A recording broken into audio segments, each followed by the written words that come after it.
Hey guys, welcome to this stretching routine to help you get your middle splits. Make sure that you've warmed up before doing this routine, especially your hips, so that you do not get injured. And also throughout the routine, do not force any of the stretches again so you do not get injured. This routine can be quite intense for the hips, so only go as far as it takes for you to feel a stretch and don't force yourself into any positions. Let's get started. For the first stretch, you're going to go into a wide second position and do 5 deep plies.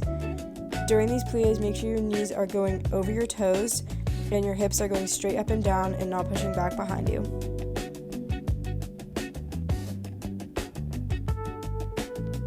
Now reach down to touch the ground and do 5 more plies in this position. These first few stretches are just to continue warming up the hips and gently start to open them before we get into the more advanced stretches.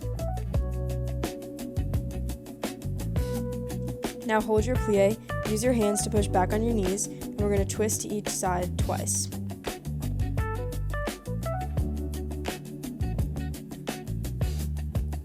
As you twist, you should feel a deeper stretch in the inner thigh that you're twisting away from.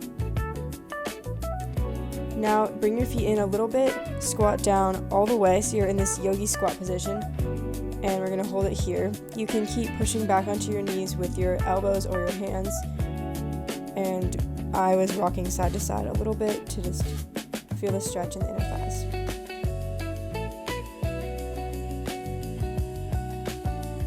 Nice. Now you can step your feet out further apart, and we're going to do 10 side lunges, bending one knee at a time and alternating sides. During these lunges, make sure that both legs are staying completely turned out, and you're only going as far as you can with your heel of the bent leg staying on the ground and your knees tracking over your toes.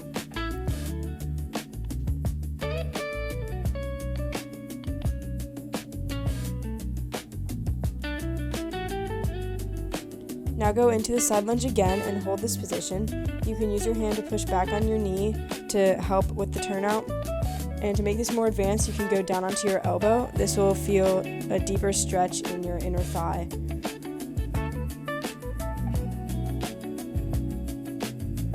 Now switch and hold the side lunge on the other side.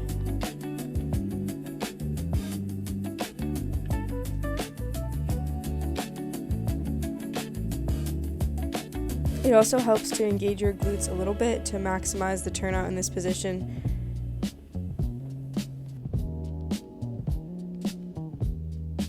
Now straighten out both legs into a straddle. You do not have to be in a flat straddle yet. Just go as wide of an angle as you can and as you feel a stretch. And then reach over to one leg, keeping your body facing the front so you're not turning towards your leg or away from it. You're just going straight to the side. And if you can't reach your toes, that's okay. The more you stretch, the closer you'll get.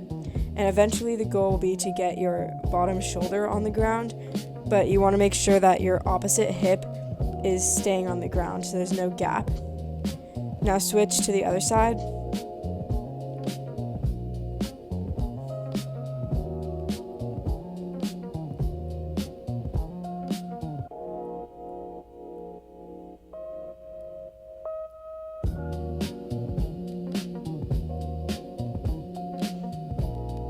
I always feel a big stretch in my quadratus lumborum, which is the big back muscle during this stretch.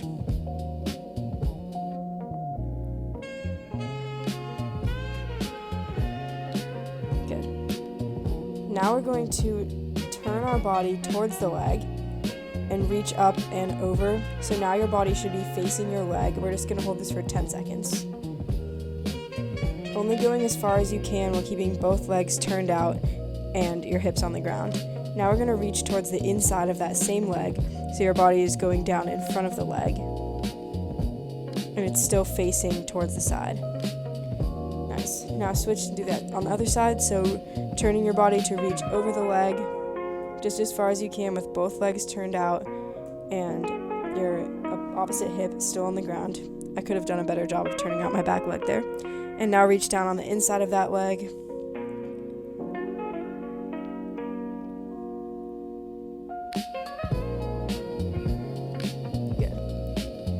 Now we're going to bend our knees in the straddle as much as you can, and we're going to rotate out and in 4 times. again, just lubricating the hips. And you're trying to keep your pelvis still, so you're minimizing the rock back and forth of the pelvis and really rotating from the femur itself in the hip socket. Now keep your legs bent and as turned out as possible, and you're going to reach forward towards the front and only go as far as you can while keeping your legs turned out and as bent as possible. I should have bent my knees more here, but I was trying to reach forward. So make sure you prioritize the bend over the reach. And trying also to lengthen out your spine as much as possible so you're not just rounding forwards, but you're really lengthening from the tailbone along the spine. Nice. Now in this position, stretch your knees and feet and continue to reach forwards. Again, keeping your knees facing the ceiling so your legs are staying turned out and you're not allowing them to roll forwards.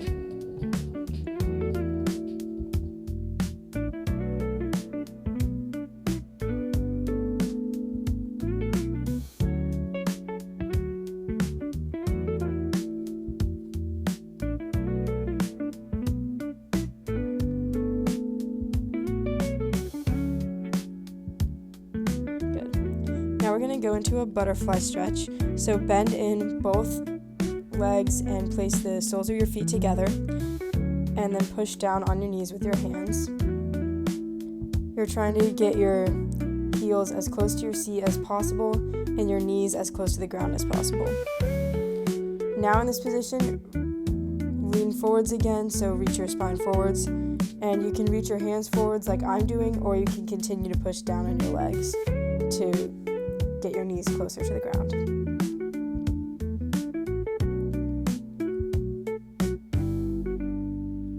Next is a pigeon pose. So go into almost a split position but with the front leg bent. And we're going to hold this for 15 seconds. If this is too much of a stretch, you can bend your front knee in more. But the goal is to get it to a 90-degree angle like I'm in here and keeping your hips as square as possible. Now in this same position, you're going to reach forwards to feel a stretch in your outer glute of the bent leg. And you're still keeping your hips square and your back leg stretched, but relaxed, but not bent. Now switch to the other side to repeat the pigeon pose. So your leg is trying to get to a 90-degree angle, but if you need to bend it in more to get your hips square, that is totally fine, and you can work up to the 90 degrees.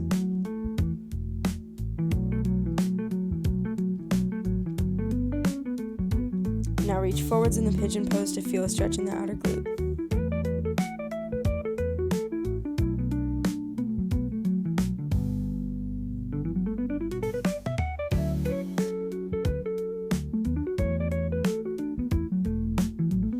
For the next stretch, it's helpful to go to a wall.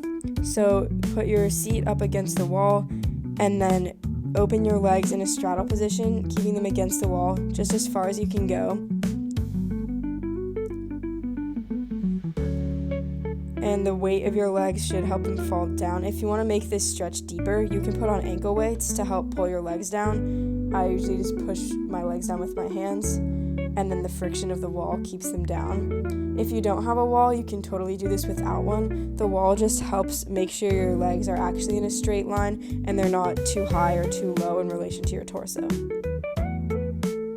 Nice. Coming out of that was all the stretches. So now we're going to try the middle splits. So the safe way to get into it, or the way I like to get into it, is to go into a straddle and then just roll forwards. If you are not flat down in a straddle, I do not recommend rolling forwards because that puts a lot of pressure on your knees. If you want to roll forwards, you can get a pillow like I showed in the modification that just went away, and make sure your pelvis is supported by the pillow.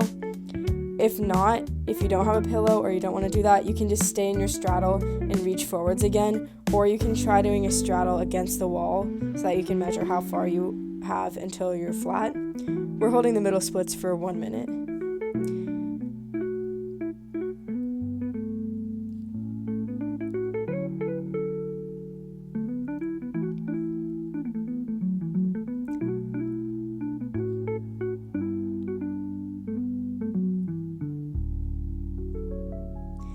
And that is the end of this routine. So I hope you liked it, and I hope it helps you get your middle splits, and I'll see you guys in the next video.